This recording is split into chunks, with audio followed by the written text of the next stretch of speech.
जय हिंद दोस्तों, स्वागत है आप सभी का सरकारी सपने यूट्यूब चैनल पे। और ये हमारी केमिस्ट्री की एकदम से शानदार से क्लासेस जो प्रैक्टिस सीरीज चल रही है उसकी क्लास नंबर 3 होने वाली है।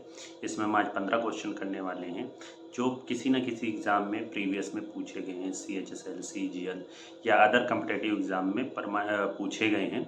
और ये आपको BSF RORM के लिए टारगेटेड केमिस्ट्री की क्लास। इसमें कुछ BSF RORM में भी जो पहले पूछे गए हैं वो भी 1-2 क्वेश्चन इस सीरीज में हैं। काफ़ी लोगों के डाउट्स आ रहे थे कि फिजिक्स का मिल जा रहा है, मैथ्स का मिल जा रहा है, बट केमिस्ट्री का कोई ऐसा क्वेश्चन नहीं मिल जा रहा है। तो मैंने इसलिए ये सीरीज स्टार्ट करी जिसमें डेली हम 15-17 क्वेश्चन करते हैं। जैसे धीरे धीरे मैं लास्ट में आपके पास 300 से 400 क्वेश्चन इसके हो जाएंगे आराम से। और इसकी अच्छी बात यह है कि जो क्लास में कराता हूँ उसका बढ़िया से PDF, कलरफुल PDF अपने टेलीग्राम चैनल पर शेयर कर देता हूँ क्लास एंड होने के बाद। टेलीग्राम चैनल की लिंक आपको डिस्क्रिप्शन बॉक्स में मिल जाएगी। सरकारी पथ नाम से टेलीग्राम चैनल है।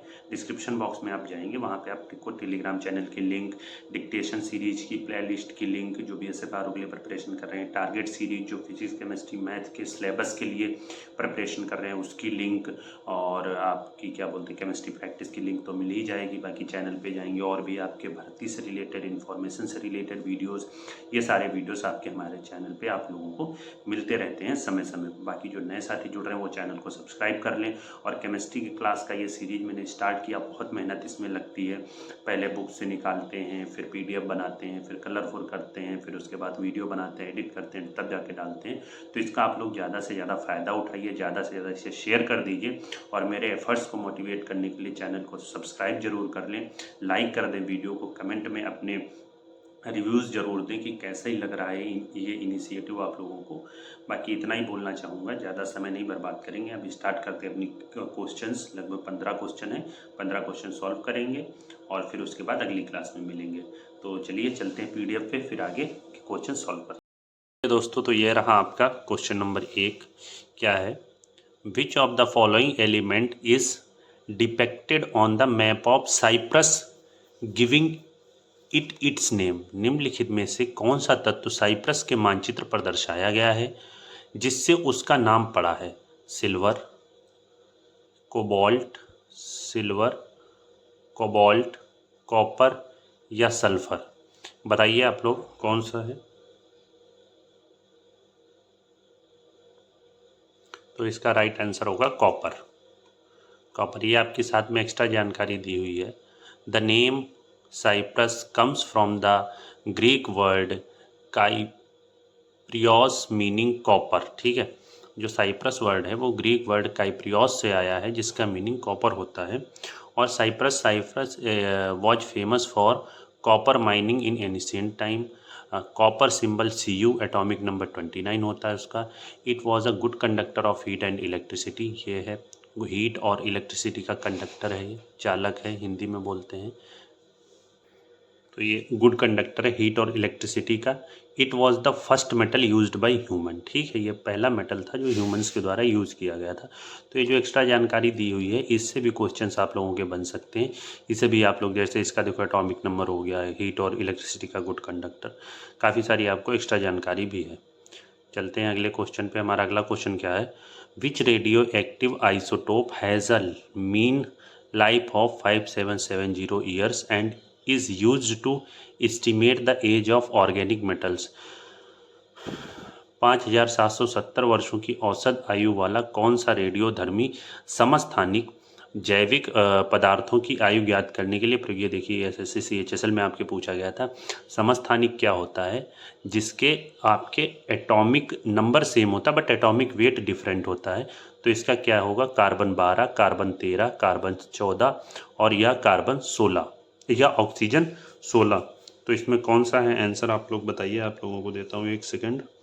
तो इसका आंसर आपका हो जाएगा कार्बन 14। कार्बन 14 जो है वो आपका जैविक पदार्थों की आयु ज्ञात करने में प्रयुक्त होता है। ये देखिए कार्बन 14, इसका एक्सप्लेनेशन भी दिया हुआ है। Carbon 14 is a radio active isotope. Carbon 14 जो है रेडियो एक्टिव आइसोटोप है कार्बन का, ये भी पूछ सकते हैं। It is used in radio carbon dating. Radio carbon dating वही होता है जिसमें हम पुराने जो पदार्थ होते हैं उनकी हम लोग एज काउंट करते हैं। Help determine the age of paper की हेल्प डिटरमाइन करने में हेल्प करता है। वुड लकड़ी, बोन्स हड्डियाँ और पार्चमेंट वगैरह की एज डिटरमाइन करने में ये हेल्प करता है। Natural isotopes of carbon, carbon 12, carbon 13, carbon 14। और इसका देखो ये कार्बन मैंने बताया था ना, जो आइसोटोप होते हैं कार्बन 6, इनका एटॉमिक नंबर सबका सेम होता है बट इनका एटॉमिक वेट जो होता है वो डिफरेंट होता है, ठीक है, इसे आइसोटोप बोलते हैं। अगला क्वेश्चन है आपका, which metal effluent from the leather tanning industry causes serious water pollution. चमड़ा उद्योग से निकलने वाला कौन सा धातु अपशिष्ट जल प्रदूषण करता है? जल प्रदूषण, चमड़ा उद्योग से निकलने वाला कौन सा जल प्रदूषण करता है? इसका आप लोग को 1 मिनट का समय देता हूँ, बताइए जल्दी से। तो इसका आंसर होगा आपका ऑप्शन नंबर सी, क्रोमियम, ठीक है, क्रोमियम। व्याख्या, leather tanning industries used chromium salts. ये भी देखो एक आपका ऑप्शन बन सकता है, जैसे वो जो जनरल केमिस्ट्री वगैरह के नहीं क्वेश्चन आते हैं उसमें ये क्वेश्चन बन सकता है। और chromium causes severe water and soil pollution and is harmful to living organism, ठीक है। ये एक्स्ट्रा जानकारी आप बाद में पढ़ लीजिएगा, इस PDF को मैं टेलीग्राम चैनल पे शेयर कर दूंगा। अगला क्वेश्चन है हमारा, अपक्षय वेदरिंग के दौरान सबसे स्थिर खनिज कौन सा? What is the most stable mineral during weathering? Quartz, olivine, pyroxene, amphibole. कौन सा है इसमें? आप लोगों को 1 सेकंड का टाइम देता हूँ, जल्दी से बताइए। तो इसका आपका आंसर हो जाएगा क्वार्ट्ज। देखते हैं क्या आंसर है, क्वार्ट्ज, ठीक है, आंसर हो जाएगा क्वार्ट्ज। ये आपकी एक्स्ट्रा जानकारी से आप लोग बाद में पढ़ लीजिएगा, ये आपकी काफ़ी हेल्पफुल करेगा। एक्स्ट्रा जानकारी मतलब और भी क्वेश्चन इससे बनने के चांसेस हैं। कैल्शियम शब्द किस लैटिन शब्द से बना है? तो कैल्शियम शब्द आपका इससे बना हुआ है, कैल्क्स से, कैल्क्स, ठीक है, calx means lime in Latin.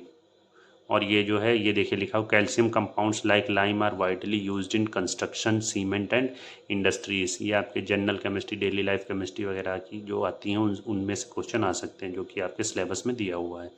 समूह 17 का कौन सा तत्व 35 और 37 द्रव्यमान वाले समस्थानिक रखता है? विच ग्रुप 17 एलिमेंट है आइसोटोप्स ऑफ 35 एंड 37 AMU? अब बताइए इसमें कौन सा होगा? क्लोरीन होगा, आयोडीन होगा, फ्लोरीन होगा या एस्टेटाइन होगा? बहुत ही इजी क्वेश्चन है ये, जल्दी से बताइए आप लोग। इसका आंसर होगा आपका क्लोरीन, ठीक है, क्लोरीन हो जाएगा। बाकी एक्स्ट्रा जानकारी इसे आप पढ़ लीजिएगा। और अब आते हैं निम्न में से कौन से उपधातु हैं? Which of the following are metalloids? Boron, अरे इसमें तो आंसर दिख गया आप लोगों को, boron oxygen aluminium, boron mercury iron, boron silicon antimony, aluminium mercury copper. तो ये है आपका बोरॉन सिलिकॉन एंटीमनी जो है वो उपधातु है, ठीक है। मेटलॉइड्स है प्रॉपर्टीज ऑफ बोथ। अच्छा, मेटलॉइड जो उपधातु होते हैं उनमें दोनों की प्रॉपर्टी होती है, मतलब आपके मेटल्स की भी और नॉन मेटल्स की। मेटल्स में क्या होता है, जैसे मेटल्स जो होते हैं गुड कंडक्टर होते हैं और जो आपके नॉन मेटल होते हैं वो बैड कंडक्टर होते हैं। तो जो मेटलॉइड्स हो जाएंगे वो ना उतने ज़्यादा गुड कंडक्टर रहेंगे, ना उतने ज़्यादा बैड कंडक्टर रहेंगे। और ये देखिए आपके उन 3 के अलावा और भी एग्जांपल्स दिए हुए हैं मेटलॉइड्स के, तो इनको आप याद कर सकते हो।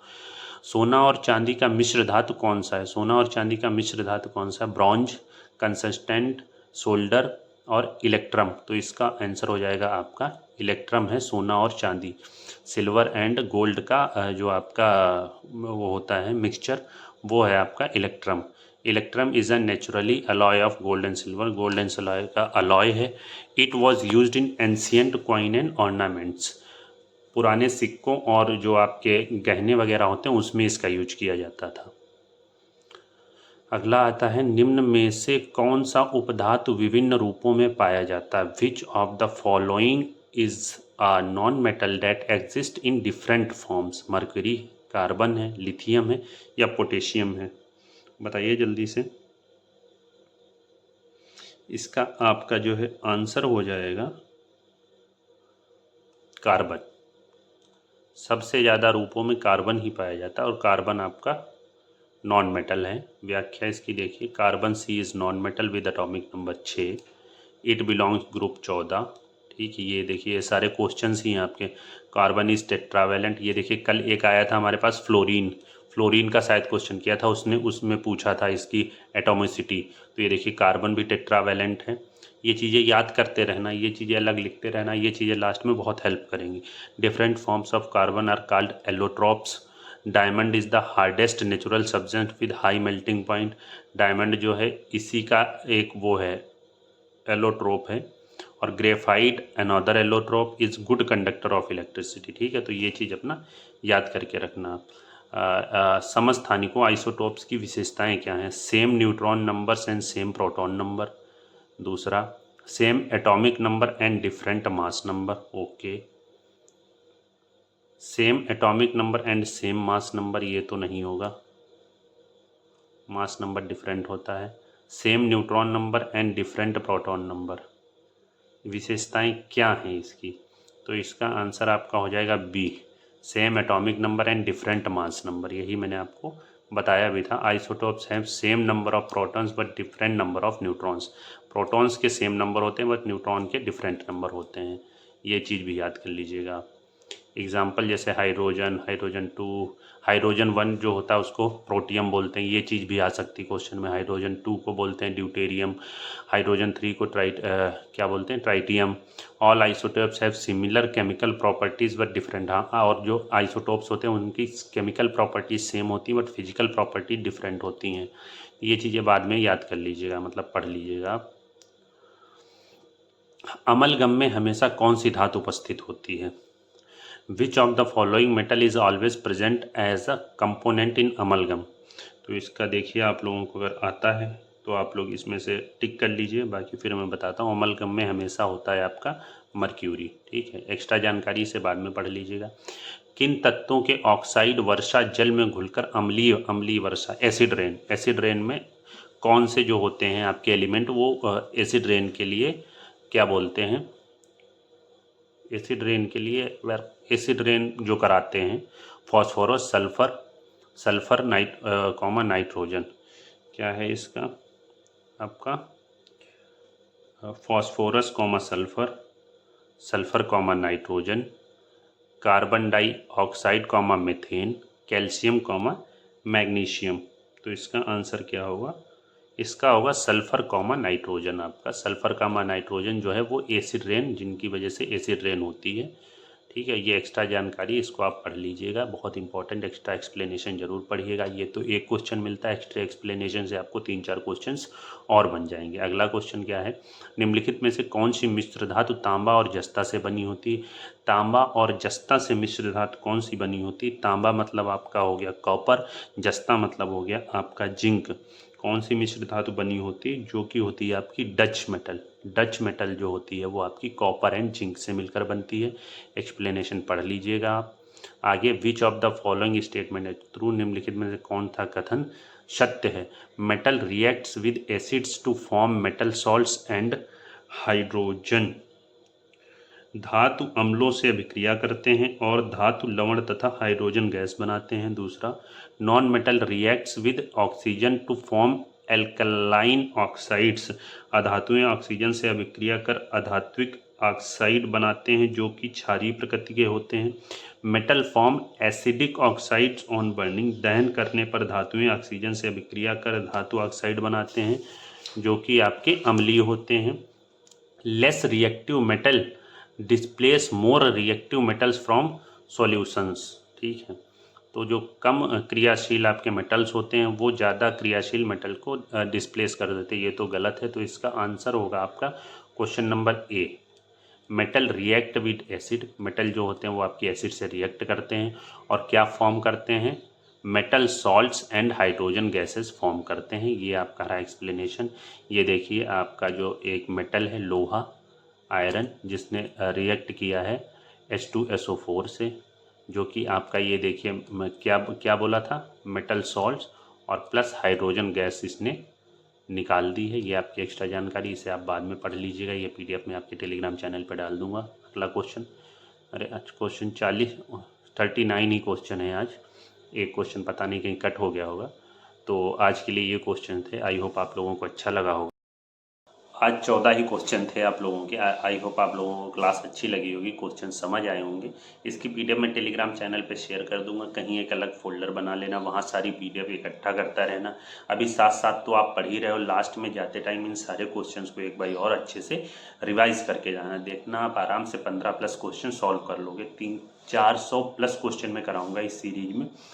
प्रीवियस ईयर भी कराएंगे केमिस्ट्री के, फिर उसके बाद मोस्ट टेंटेटिव और भी ज़्यादा क्वेश्चन मॉक वगैरह से सब जगह से उठा के अभी धीरे धीरे स्टार्ट किया है, ताकि थोड़ा बेस मजबूत होता चले। मतलब नॉर्मल क्वेश्चन, फिर धीरे धीरे अच्छे लेवल के भी क्वेश्चन कराएंगे। आप लोग जुड़े रहिए इस सीरीज में। जो भी नए साथी जुड़ रहे हैं वो सब्सक्राइब कर लें, चैनल को शेयर कर दें, वीडियो को शेयर कर दें। और भी डिक्टेशन सीरीज में जुड़ सकते हैं हमारे साथ, टारगेट सीरीज में जुड़ सकते हैं हमारे साथ, केमिस्ट्री सीरीज ये चल ही रही है इसमें जुड़ सकते हैं हमारे साथ। भर्ती से रिलेटेड BSF RORM की भर्ती से रिलेटेड कोई भी चेंजमेंट होता है उसके लिए हमारे चैनल पर जुड़ सकते हैं। अन्य CAPF SSC स्टेट पुलिस के एग्ज़ाम्स की भर्ती की जानकारियाँ नोटिफिकेशन के लिए हमारे चैनल पर जुड़ सकते हैं। तो ये सब काम करने में काफ़ी मेहनत लगता है साथियों। आप सब्सक्राइब जरूर कर दें, शेयर कर दें। बाकी मिलते हैं अगले किसी वीडियो में, तब तक सभी लोग अच्छे से प्रिपरेशन कीजिएगा और भी चीज़ें पढ़ते रहिए, फिजिकल की प्रिपरेशन करते रहिए। इसी के साथ ये वीडियो ख़त्म करते हैं। सभी साथियों को जय हिंद।